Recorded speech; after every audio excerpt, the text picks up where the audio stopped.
इसमें जो हमारा रहन सहन खान पान ऋषि मुनियों के जीवन को छोड़ करके हम पश्चिमी सभ्यता की ओर जा रहे हैं, इसलिए हम लोग अधिक बीमार हो रहे हैं, अधिक अस्वस्थ हो रहे हैं। अच्छे भोजन करने की प्रवृत्ति समाप्त हो रही है और बुरा भोजन हम लोग पकड़ रहे हैं। इसके साथ साथ जगना, सोना, भोजन करना, नित्य आहार और दिनचर्या हम लोगों का गलत हो रहा है। जब हम योग साधन को अपनाते हैं, योग करते हैं, तो शरीर के सभी रोग दूर हो जाते हैं। कोई दवाई खाने का मुझे जरूरत नहीं है। जैसे अभी बताए ना कि लोलासन करने के बाद स्मरण शक्ति बढ़ती है। पद्मासन आप किए, देखे शरीर के जान के नीचे जितने भी प्रकार के दर्द होते समाप्त हो जाते हैं।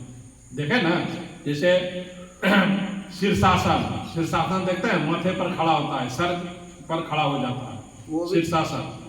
सर के ऊपर खड़ा हो जाना है, तो ये तो बचपन से अभ्यास करना पड़ेगा, एक दिन में नहीं होगा। अभी हमको लगता है कि किसी आदमी से होगा कि नहीं होगा। हम करके दिखाएंगे। हाँ देखिए, देख रहे हैं ना, अभी भी बजरंग बाबू कर देंगे। वैसे तो हम भी कर लेते हैं, लेकिन हम बहुत दिन से छोड़ दिए हैं। उम्र भी हम लोगों का मतलब 60 जाने लगा, तो थोड़ा परेशानी होती है उसमें, और उसमें पहले दीवार का सहारा लिया जाता है। लेकिन क्या कहता है, शीर्षासन करने के बाद स्मरण शक्ति बहुत तेज होगा, ब्लड प्रेशर बीमारी नहीं होगा, और किसी भी परिस्थिति में शरीर के किसी भाग में कोई दर्द नहीं होगा। आसनों का राजा है, 2 ही आसन उसमें बताया गया, एक शीर्षासन, एक सर्वांगासन। सर्वांगासन सर उसका नाम है सर्वांगासन, मतलब सब आसनों का राजा। एक आसन कर लीजिए, सब आसन हो जाएगा उसमें, सर्वांगासन। उसमें भी स्मरण शक्ति बढ़ती है, समझे ना, स्मरण शक्ति बढ़ती है। आपके घर में जो छोटे एक बड़ी तो नहीं गप करने जले, घर में छोटा छोटा बच्चा है ना, हम बड़े हो गए, बोले छोटा बच्चा है, उसको सिखा दीजिएगा। वो थोड़ा सा करेगा, उसका शरीर भी लचीला रहता है, वह थोड़ा थोड़ा अभ्यास करेगा, और उस चीज को अगर वो पकड़ लिया तो बहुत तेज होगा वो।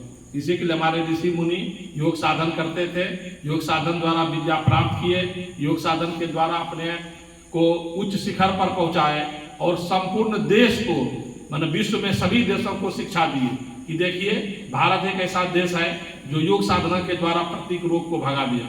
रामदेव बाबा का नाम जान रहे हैं, देख रहे हैं, पतंजलि है ना, उसके माध्यम से क्या कर रहे हैं, सब तरह का आसन प्रतिदिन बताते हैं।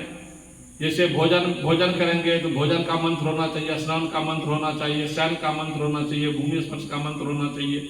सब तरह आदर्श समय जीवन व्यतीत करने के लिए करते हैं। यहाँ लोग हाथ भी नहीं धोते हैं, खड़े खड़े भोजन कर रहे हैं, कुछ इस तरह से कर रहे हैं। ये सब जो प्रवृत्तियां थी, ये सब जो शिकायतें थी, पश्चिमी देशों में था, हमारे देशों में ऐसा बात नहीं था, भारत में ऐसा बात नहीं था। इसीलिए भारत को धर्मगुरु के नाम से जाना जाता था। ये धर्मगुरु थे, सब देशों के गुरु थे, इन्हीं से शिक्षा विश्व के अन्य देशों में फैला। और आज भी हम भारतवासी हैं, उस ऋषि मुनि के संतान हैं।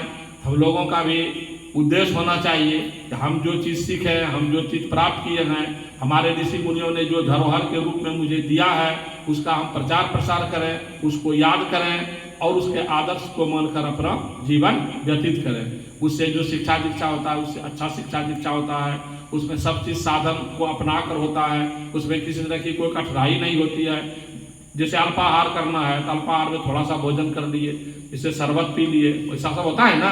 लेकिन अभी देखिए बाजार में क्या क्या चीज़ खा रहे हैं, वह सब चीज़ खाने का नहीं है, शरीर के स्वास्थ्य के लिए बढ़िया नहीं है। उससे तुम्हारे शरीर में विकार उत्पन्न होगा, शरीर दूषित होगा, मन चंचल मन हो जाएगा, मन स्थिर नहीं रहेगा। कोई चीज़ पढ़े लिखेगा तो स्मरण शक्ति कमजोर हो जाएगी, याद नहीं रहेगा।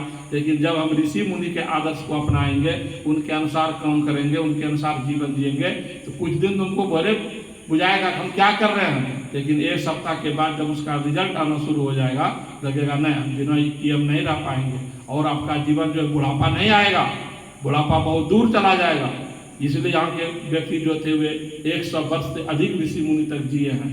और अभी देख रहे हैं औसत आयु हम लोगों का घट रहा है, 60 वर्ष में 50 वर्ष में लोग रोगग्रसित हो जाते हैं, डॉक्टर के पास जाते हैं।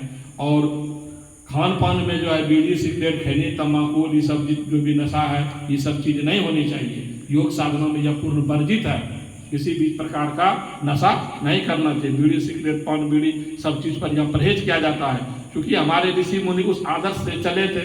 उसी आदर्श को हम लोग अपनाएं और उसी आदर्श को मानकर अपना जीवन व्यतीत करें।